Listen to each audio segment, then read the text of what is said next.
Hello guys, welcome to my YouTube channel. কেমন আছো তোমরা? এখন আমরা কথা বলবো হচ্ছে Nawazuddin Siddiqui, Chitrangana and Radhika Apte starrer recently কিছুদিন আগেই রিলিজ হওয়া সিনেমা, যেটা নেটফ্লিক্সে 19 তারিখ নেটফ্লিক্সে রিলিজ হয়। ফিল্মটার নাম হচ্ছে রাত আকেলি হে টু দ্য বানসাল মার্ডার, যেটা রাত আকেলি হে, যেটা 2020-তে এসেছিল।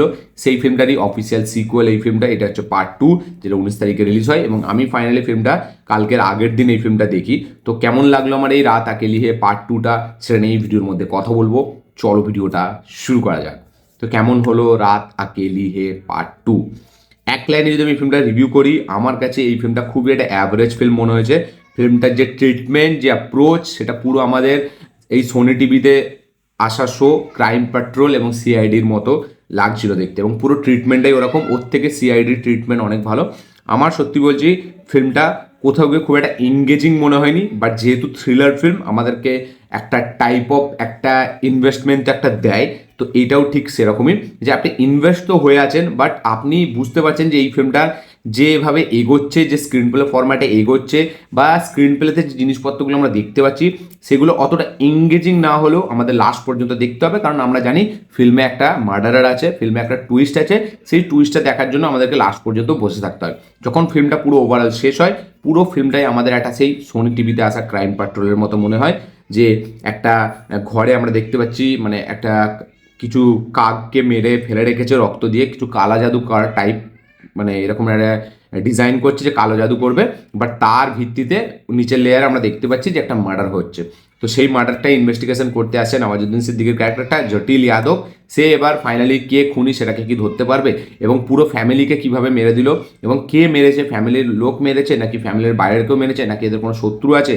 তো সেইটা ইনভেস্টিগেশন করবে এখানে নওয়াজুদ্দিনের ক্যারেক্টারটা জটিল যাদব। সে কি ফাইনালি খুনিকে ধরতে পারবে নাকি খুনিকে ধরতে পারবে না, এবং খুনি কি বাড়ির মধ্যে আছে নাকি বাড়ির বাইরে, সেই সব জানতে গেলে আপনাদের এই ফিল্মটা দেখতে হবে।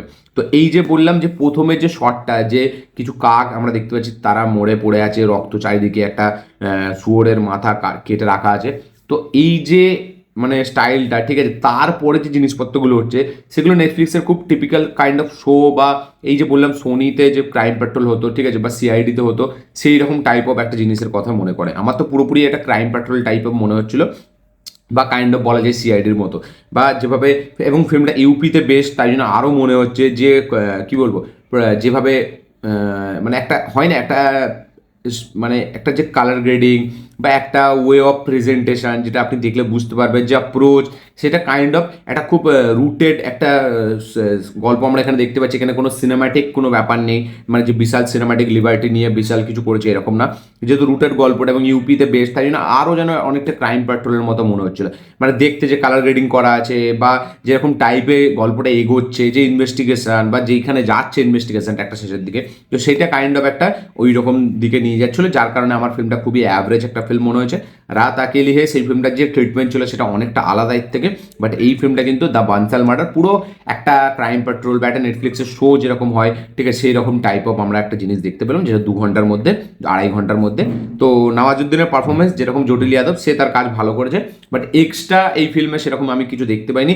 চিত্রাঙ্গনার ক্যারেক্টারটা, তার ক্যারেক্টারটা দেখাচ্ছে অনেক কিছু, বাট অতটা লাস্ট অব্দি সেই ক্যারেক্টারটা অতটা স্ট্যান্ড আউট করছে না।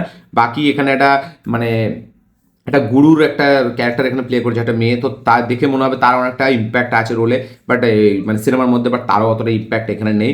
এবং যেভাবে পুরো আউটপুটটা আসে লাস্টের দিকে, হ্যাঁ টুইস্টটা ডেফিনেটলি ভালো, যে জিনিসটা আমরা দেখতে পাচ্ছি গল্পটা ঠিক আছে, সেটা ডেফিনেটলি ভালো। টুইস্টটা যেরকম আসে হঠাৎ করে, সেটা অবশ্যই একটা মজা দেয়। বাট পুরো তার আগে গল্পটাকে যেভাবে সেট আপ করেছে, যেভাবে বিল্ড করেছে ঠিক আছে, সেটা অতটা হেভি না, মানে খুব এঙ্গেজিং একটা স্ক্রিন প্লে না, বা ইনভেস্টিগেশনের সাথে আপনি কোথাও গিয়ে ইনভেস্ট হচ্ছেন না। ইনভেস্টিগেশনটা খুব ওই যেরকম বললাম যে ক্রাইম পেট্রোল বা সিআইডিতে যেরকম হতো সেরকম টাইপ অফ একটা ইনভেস্টিগেশন। এবং এখানে মানে এর জটিল যাদব, মানে হচ্ছে আমাদের নওয়াজুদ্দিনের ক্যারেক্টারটা, তার নিজস্ব একটা ফ্যামিলি দিক দেখিয়েছে, রাধিকা আপ্তেকে আবার নিয়ে এসছে। তো সেই দিকটা আমি বলবো তবে কমেডিটার জন্য বেশ ভালো লাগছিল, তার মায়ের সাথে তার যে সম্পর্কটা আমাদের এখানে জটিল যাদবের, মানে হচ্ছে নওয়াজুদ্দিনের, তো সেটা বেশ ডেফিনেটলি আমার জন্য ওয়ার্ক করছিল। এবং ওইখানে যে কমেডিটা, সেটা আমি বরঞ্চ এই ইনভেস্টিগেশনের থেকে বেশি এনজয় করেছি। এবং মানে ফিল্মটা একটা খুব স্ট্রেট ফরওয়ার্ড যে থ্রিলার ফিল্ম হয় না, যেটা মার্ডার হয়েছে, একটা ইনভেস্টিগেশন হয়েছে, এবং আপনি জানেন যে বাড়ির মধ্যে কেউই মার্ডারটা করেছে, যেরকম আমরা সিআইডিতে প্রচুরবার দেখেছি। ঠিক সেরকমই একটা ট্রিটমেন্ট আপনি পুরো হুবাহু জলজান্ত এখানে দেখতে পাচ্ছেন। তো এইটা কোনো এই সিনেমাটাকে কোনো একটা নেটফ্লিক্সের সিনেমা বানায় না, কোনো একটা আলাদা সিনেমা বানায় না, এবং নেটফ্লিক্স এরকম প্রচুর সিনেমা করেছে যেগুলো তোর কোনো মানে তার কোনো মান ইজ্জত কিছু নেই। তো এইটাও তার মধ্যে একটাই পড়ে। তো এটা খুব একদম স্ট্রেট ফরওয়ার্ড, একদম সিম্পল নর্মাল একটা thriller film, mystery thriller film, যেটা আপনি খুব সহজে প্রেডিক্ট করে ফেলবেন, যেটা আপনি মানে দেখলে প্রচুর মানে শোয়ের কথা আপনার মনে হবে, যেটা আপনার দেখে কোথাও আপনাকে টাইম পাসই মনে হবে আপনার, কোথাও আপনি গিয়ে নতুন কিছু খুঁজে পাবেন না, কোথাও কোনো সারপ্রাইজ আপনি এখানে দেখতে পাবেন না। গল্পের স্টোরি টেলিংয়ের মধ্যে নতুনত্ব কিচ্ছু নেই, রাইটিংয়ে কিচ্ছু নেই, কোনো ডেভেলপমেন্ট, ক্যারেক্টার ডেভেলপমেন্ট নেই, কোনো এখানে যে এক্সিকিউশন তার মধ্যে নতুন কিছু নেই, প্রেজেন্টেশন খুবই ফ্ল্যাট, খুবই নর্মাল ওয়েতে চলতে থাকে। পারফরমেন্স একজন ছাড়া, শুধু রাধিকা আপ্তে, দুজন ছাড়া, রাধিকা আপ্তে এবং আমাদের নওয়াজুদ্দিনের ক্যারেক্টারটা ছাড়া, বা আমি যদি হালকা ধরেও নিই চিত্রাঙ্গনার ক্যারেক্টারটা, এরা তিনজন ছাড়া পারফরমেন্স কারোর স্ট্যান্ড আউট করে না। যেহেতু এরা ভালো অ্যাক্টর, ঠিক আছে, তার যার কারণে এরা খুব ভালো একটা জিনিসটাকে তুলে ধরে।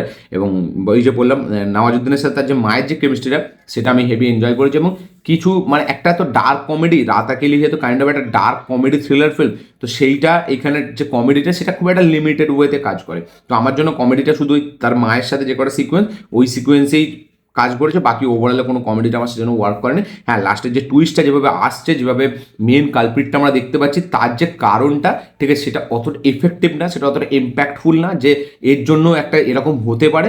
বাট সেটা ঠিক আছে, আমি তাও অ্যাভারেজ একটা ধরে নিতে পারি। বাট যে টুইস্টটা যখন খুলছে, যে টুইস্টটা মেন যে করেছে তাকে যখন দেখাচ্ছে, সেই দেখানোর যে ব্যাপারটা সেটা কিন্তু খুব ভালো।